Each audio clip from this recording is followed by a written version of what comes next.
Bonsoir à tous, bienvenue dans ce dernier journal de la semaine. Nous sommes le dimanche 22 décembre et voici le sommaire. L'association catholique Foi Action Rayonnement, connue sous l'acronyme phare, fête ses 40 ans. Nous reviendrons sur les célébrations qui avaient lieu hier en présence du prince Albert II et de sœur Marie-Simon-Pierre. Miraculée de la maladie de Parkinson, elle sera en duplex avec nous pour nous raconter son incroyable histoire. Dans un reportage, nous vous ferons découvrir les tendances jouées de l'année 2024 à J-3 de Noël, pratique pour celles et ceux qui cherchent un cadeau de dernière minute. Toujours dans ce même thème des fêtes de fin d'année, nous mettrons un coup de projecteur sur les élèves du lycée Albert Ier qui ont présenté leur Christmas Show. Nous parlerons de l'opération Les Roues de Noël qui avait lieu sur la place du Casino avec un défilé de supercars. Et puis nous vous dévoilerons le menu gourmand concocté par les équipes du Café de Paris. On l'évoquait hier avec sa présidente, l'association religieuse phare fête ses 40 ans. En plus d'une kermesse organisée dans l'après-midi de samedi, la journée de célébration s'est poursuivie par une messe à laquelle le prince souverain a assisté en l'église Saint-Nicolas. L'organisation Foi Action Rayonnement, on le rappelle, a été créée pour faire découvrir et vivre les valeurs de la vie chrétienne aux enfants, mais aussi aux adultes. Pour cet anniversaire, l'association a pu compter sur une autre invitée de marque, sœur Marie-Simon-Pierre, que vous venez d'apercevoir sur les images. Souvenez-vous, son nom a fait le tour du monde suite à sa guérison soudaine de la maladie de Parkinson. Une guérison intervenue à la suite du décès de Jean-Paul II et qui a été reconnue par le pape Benoît XVI officiellement comme un miracle.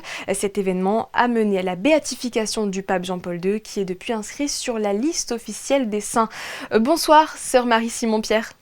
Bonsoir, sœur Marie-Simon-Pierre. Bonsoir. Vous êtes en principauté pour soutenir l'association phare.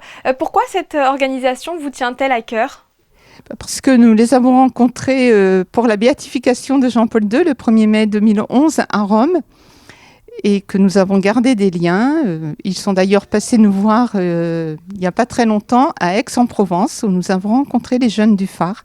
Je le disais en introduction, vous avez été projeté sur le devant de la scène médiatique suite à une guérison miraculeuse. Pouvez-vous nous raconter la genèse de cet épisode ? En fait, j'étais atteinte d'une maladie de Parkinson, maladie qui a été diagnostiquée le 29 juin 2001. Et puis, à la mort du pape Jean-Paul II, le pape Benoît XVI a donné l'autorisation de demander des grâces par son intercession. C'était le 13 mai 2005.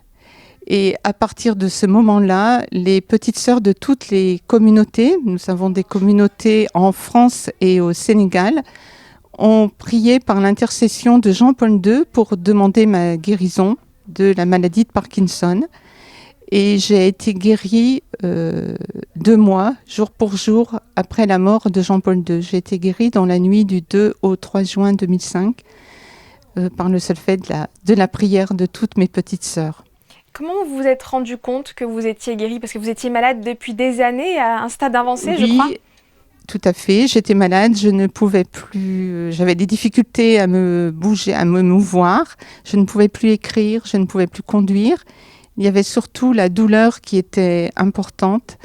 La maladie était surtout latéralisée du côté gauche et je suis gauchère. J'avais également beaucoup d'insomnie, je ne dormais quasiment plus la nuit et mon travail était devenu impossible. Et puis, dans la nuit, le lendemain matin, comment vous vous êtes rendu compte ? Alors, le 2 juin après-midi, j'étais complètement épuisée, je n'en pouvais plus et je suis allée trouver sœur Marie-Thomas, qui était ma supérieure, pour lui demander de cesser toute activité parce que je travaillais encore un petit peu grâce à l'informatique. À ce moment-là, elle m'a dit « Toutes les petites sœurs prient pour toi pour demander ta guérison ». Et elle m'a tendu un stylo, elle m'a demandé d'écrire le nom de Jean-Paul II. Et comme je ne pouvais plus écrire, je savais que ce serait difficile à faire. Et au bout de 3 fois, avec hésitation, j'ai pris le stylo pour écrire. Et j'ai écrit le nom de Jean-Paul II, mais hélas, c'était une écriture qui était complètement illisible.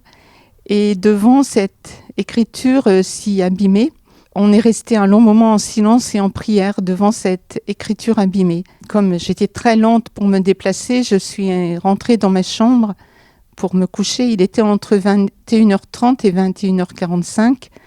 Et je vous rappelle que Jean-Paul II est décédé le 2 avril 2005 à 21h37.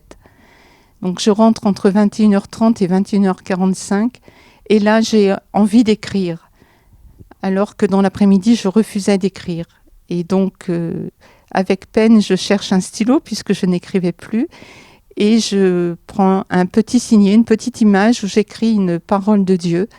Et là, je m'aperçois que l'écriture est quasiment normale. Je retrouve une écriture. Et là, je me réveille à 4h30 du matin, donc j'ai dormi. Et là, je me lève d'un bond. Je n'ai plus aucune douleur, aucune raideur, une souplesse dans tout mon corps. Et surtout, je sens en moi une grande joie et une grande paix. Je sens que je rayonne. Et donc, c'est 4h30 du matin. À 6h du matin, je vais retrouver mes sœurs à la chapelle, puisqu'à 6h, nous avons un temps d'oraison suivi de la messe ensuite. Et pour aller de notre maison de communauté à notre chapelle, j'avais environ 50 à 70 mètres à parcourir. Et là, je m'aperçois que ce côté gauche qui était complètement mort à cause de la maladie, qui était paralysé, inerte, je suis gauchère en plus, et je m'aperçois qu'au moment de la marche, je retrouve le balancement du bras à la marche et toujours une souplesse dans tout mon corps. Et encore aujourd'hui, vous n'avez plus aucun symptôme? Non, plus rien. Ça fera bientôt 20 ans que je suis guérie. Cela fera 20 ans le 2 juin 2025. Et qu'ont dit les médecins qui vous suivaient? Je suis arrivée chez le médecin, ça faisait 5 jours que j'avais arrêté tous mes médicaments. Et lorsqu'il m'a vu arriver de la manière dont je me suis déplacée, dont j'ai marché, dont je me suis assise dans son bureau, lorsqu'il m'a vu, il m'a dit « Mais qu'est-ce que vous avez fait pour être dans cet état? Vous avez doublé vos doses de dopamine. » Et j'ai dit « Non, docteur, j'ai tout arrêté. » Il m'a examiné, la consultation a été très longue. Et à la fin de la consultation, il m'a dit « Écoutez, je suis désolée, je ne retrouve aucun signe. » Et bien sûr, je lui ai dit « Ne soyez pas désolée. » Et lorsqu'il a vu Sœur Marie-Thomas, il lui a dit « Écoutez, je suis complètement éberluée, estomaquée, je ne comprends rien du tout, je ne retrouve aucun signe. » Et par la suite, le pape Benoît XVI a reconnu officiellement ce miracle? Oui, il a reconnu officiellement ce miracle le 14 janvier 2011. Et a décidé que Jean-Paul II serait béatifié. Qu'est-ce que cela signifie? Qu'on le reconnaissait comme bienheureux, qu'on pouvait continuer à le prier pour obtenir des grâces. Après, il fallait un deuxième miracle pour que Jean-Paul II puisse être canonisé. Et il y a eu un deuxième miracle qui a eu lieu le 1er mai 2011 au Costa Rica. C'est Floribette qui a été guérie aussi subitement d'une rupture d'anévrisme. Est-ce que vous vous attendiez à ce que votre histoire mène à un tel événement? Ah non, pas du tout. Merci beaucoup, sœur Marie-Simon-Pierre, d'avoir partagé sur Monaco Info votre extraordinaire histoire. Merci beaucoup. Au revoir. Tout autre chose à présent, les résultats sportifs de ce dimanche, avec d'abord en foot, cette victoire attendue de l'AS Monaco FC cet après-midi face à l'Union Saint-Jean en 32e de finale de la Coupe de France. Au stadium de Toulouse, les hommes d'Adi Hutter se sont imposés face au club de 6e division 4-1. Les joueurs de la Principauté ont maintenant rendez-vous le 5 janvier prochain à Doha, au Qatar, pour tenter de remporter le trophée des champions face au PSG. En basket, Monaco s'est imposé sur le parquet de Limoges, 84-96 hier soir. Une victoire qui permet aux Rouges et Blancs de relever la tête en Betclic Elite 2 jours après leur défaite subie face au Real Madrid en Euroleague. Mis à part le troisième quart-temps remporté par les locaux, la Roca Team a dominé les autres périodes avec un Jordan Lloyd particulièrement inspiré, auteur de 22 points. Prochain match pour l'AS Monaco Basket jeudi 26 contre l'Anadolu Efes. En bref, toujours un nouveau partenariat pour Carlo. L'application de paiement monégasque s'associe à la Fondation Princesse Charlène. Ainsi, désormais, les utilisateurs de Carlo auront l'opportunité de soutenir les initiatives de la Fondation qui lutte contre la noyade en effectuant un don directement via la fonctionnalité de paiement de la plateforme. Noël approche à grands pas et pour celles et ceux qui n'auraient toujours pas effectué leurs achats, voici les jouets tendance à placer au pied du sapin. Le sujet est signé Gaëtan Lebrun et Hugo Comaza. Chaque année, les tendances changent en fonction de l'actualité des films et des animations sortis durant les mois qui précèdent Noël. Alors pour les retardataires qui n'ont pas acheté les cadeaux des enfants, Rassurez-vous, à Jouet Club Monaco, il y a l'embarras du choix. En cette fin d'année 2024, avec la sortie du film Vaiana 2, tous les jouets, figurines et peluches de l'univers Disney cartonnent. Et pour les parents qui n'ont pas envie de trop se casser la tête, vous pourrez toujours vous tourner vers un classique indémodable, les Lego et Playmobil qui eux cartonnent chaque année. Ce qui a extrêmement bien marché, c'est tous les produits Stitch. Tout, il nous reste quasiment plus rien, si ce n'est un peu de papeterie. En fin d'année, la Vaiana, qui nous avons reçu un stock un peu tardif, mais qui est parti très très vite. Lego, toujours Lego. Pokémon, toujours Pokémon. Et beaucoup les animaux interactifs. Encore, chaque année à Noël, on vend beaucoup d'animaux interactifs. Les Tamagotchi aussi, tout ce qui est électronique se vend très bien chez nous. Mais majoritairement, c'est quand même Lego la meilleure vente du magasin. Pour les parents d'enfants en bas âge, vous trouverez aussi chaussures à votre pied, avec toute une panoplie de jouets éducatifs qui auront l'avantage d'occuper votre enfant après les fêtes, tout en développant leur sens. C'est le cas de Carla qui vient d'Italie chercher ses cadeaux ici, à Jouet Club Monaco, justement pour leur large choix de jeux interactifs pour les nouveau-nés. Today I'm looking for a puzzle, big puzzle, for my girls because I'm mom of twins girls. And I want something, something that can stimulate the mind of my girls and something in that interact them. And for sure, colorful because color is so important in our lives. That's why I like my girls to know small pieces, different colors to enjoy and to play. And for sure, music. We have some musician girls and babies who likes very much to dance, to listen to music, so I like this kind of toys. Pour les ultimes retardataires, Jouet Club Monaco restera ouvert jusqu'au 24 décembre à 16h. Direction le lycée Albert Ier qui, pour son spectacle de Noël, a souhaité mettre les femmes d'Amérique à l'honneur.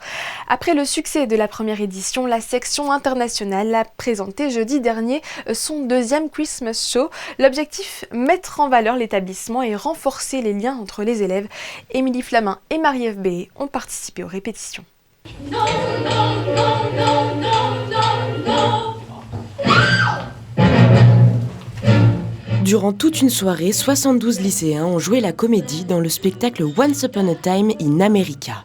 À travers de multiples scénettes, ils ont retracé l'histoire des femmes en Amérique depuis les années 40 en utilisant chacun leur talent. Et chaque année, le cru change selon les élèves, leur envie d'être sur scène ou pas et leur talent. Donc cette année, nous avons la chance d'avoir beaucoup de danseurs talentueux. Beaucoup de musiciens, des élèves qui sont très à l'aise sur scène pour jouer aussi.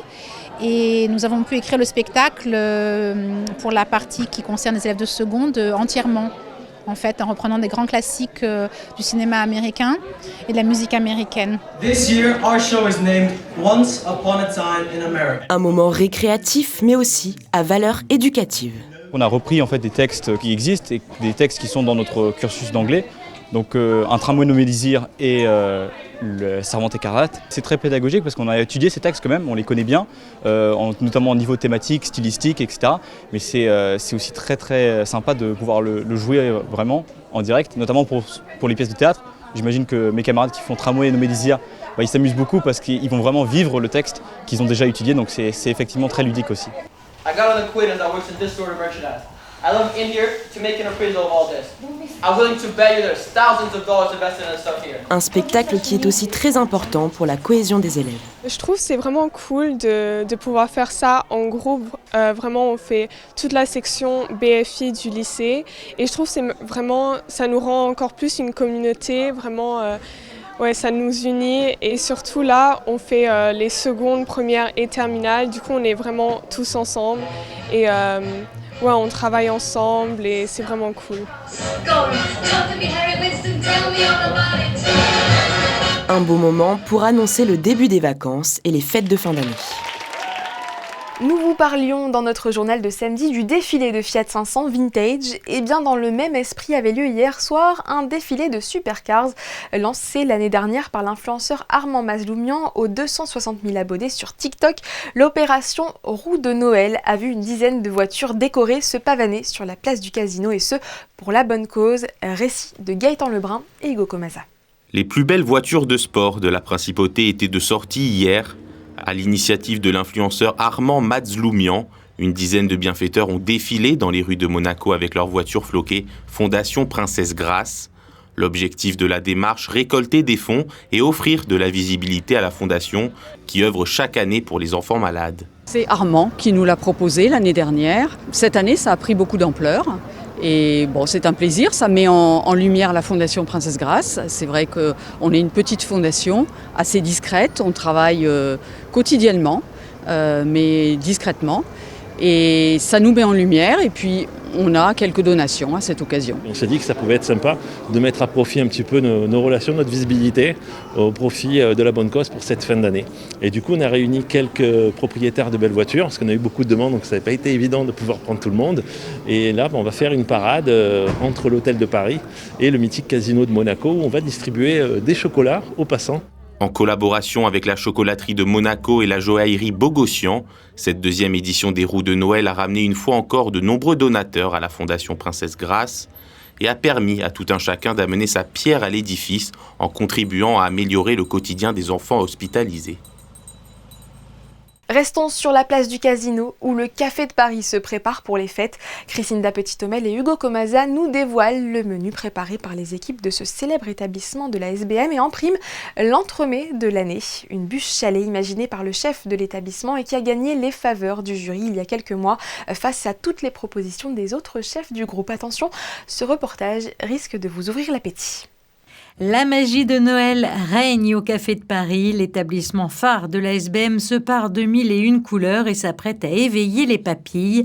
Après un an de rodage, les équipes sont bel et bien prêtes. C'est avec allégresse qu'elles se préparent pour effectuer un service sans fausse note et offrir des mets dignes des plus beaux contes de fées. On se prépare avec beaucoup d'enthousiasme, c'est notre deuxième fête de Noël parce que l'année dernière on venait à peine d'ouvrir, donc cette année on a beaucoup plus de recul, on commence à vraiment avoir pris en main nos locaux, les équipes sont bien installées, donc du coup cette année on les prépare très sereinement, on est content, il y a beaucoup de monde, il y a une jolie affluence, on a une belle météo, donc nos menus sont en train de se construire, nos plats sont en train de se finir, les préparations commencent et puis c'est l'esprit de fête au Café de Paris, donc non ça génère beaucoup de bonne humeur.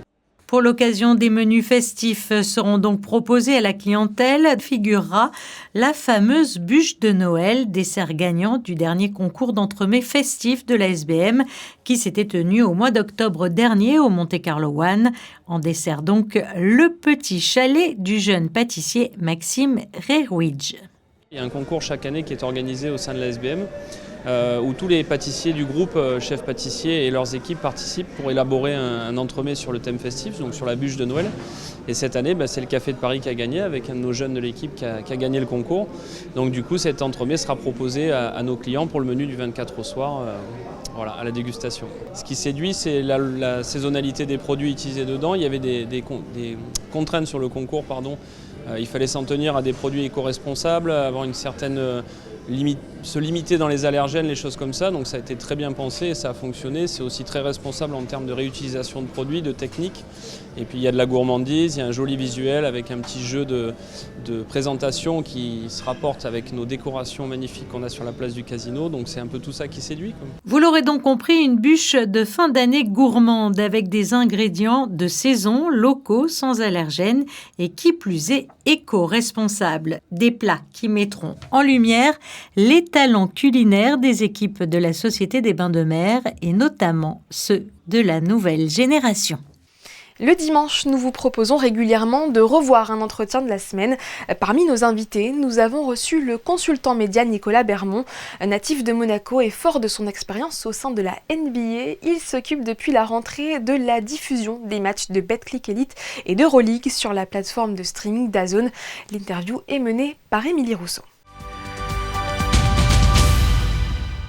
Bonsoir Nicolas. Bonsoir. Vous êtes consultant média pour DAZN. Comment cette chaîne, lancée en septembre dernier, est venue rebattre les cartes des droits sportifs ? Alors écoutez, je crois que la priorité pour DAZN, c'est vraiment de faire savoir que c'est le nouveau diffuseur du basket français. C'est une première étape qui est toujours un petit peu difficile, d'autant plus que la Betclic Elite a changé de diffuseur à plusieurs reprises ces dernières saisons.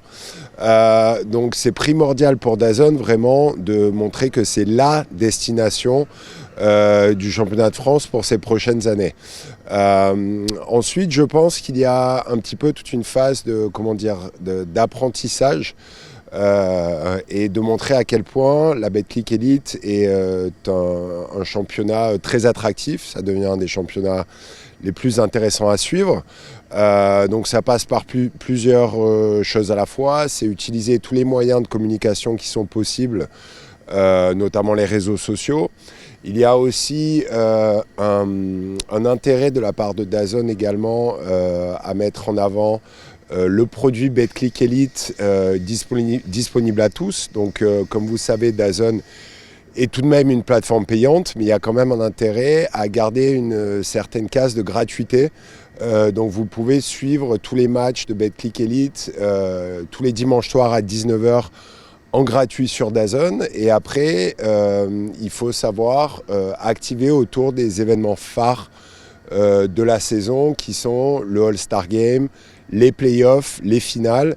Et également, il y a de nouveaux événements qui ont été créés cette saison, comme le Young Star Game, qui se déroulera en janvier prochain à Paris et qui mettra en avant les nouveaux talents de ce championnat.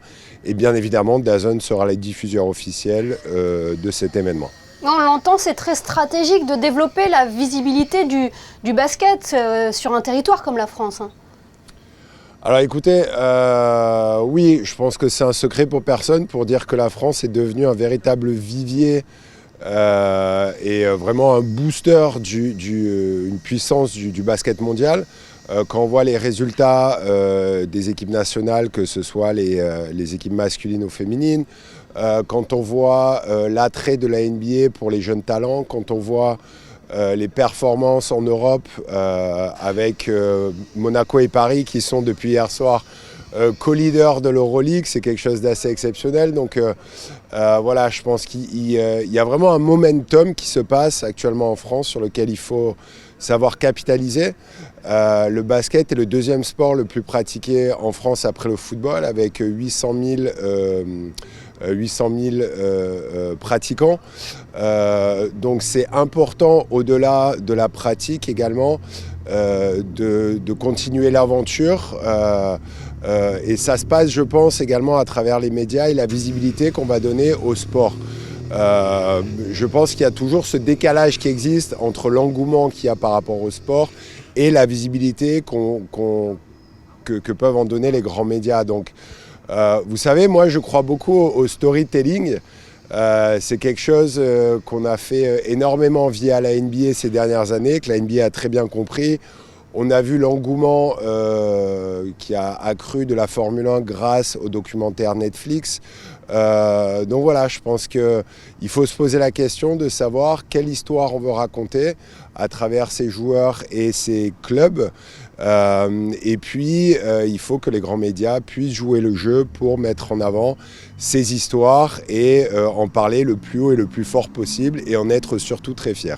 Et on le précise, vous, Nicolas Bermond, c'est votre expertise que vous apportez au sein de cette chaîne parce que vous avez derrière vous des années d'expérience au sein de la NBA. Alors oui, c'est possible. Vous savez, je travaille toujours pour la NBA en plus de DAZN, donc c'est pas moi qui vais vous dire de suivre un championnat plus qu'un autre. Je pense pas qu'on doive parler de cannibalisation, mais plus, comme j'ai dit tout à l'heure, de complémentarité. Donc il y a du bon et du moins bon avec la NBA, mais je pense que ça reste une ligue tellement puissante et tellement importante qu'il faut quand même savoir regarder outre-Atlantique et pouvoir prendre ce qu'il y a de bon là-bas pour le rapporter chez nous. Petite parenthèse, Nicolas Bermond, vous êtes originaire de Monaco, vous avez grandi ici. Quel regard Exactement. vous portez sur l'évolution du basket monégasque ? Ah bah vous savez, ça fait plaisir. Moi, quand j'ai grandi dans les années 90, il me semble qu'on était en National 3 ou National 4.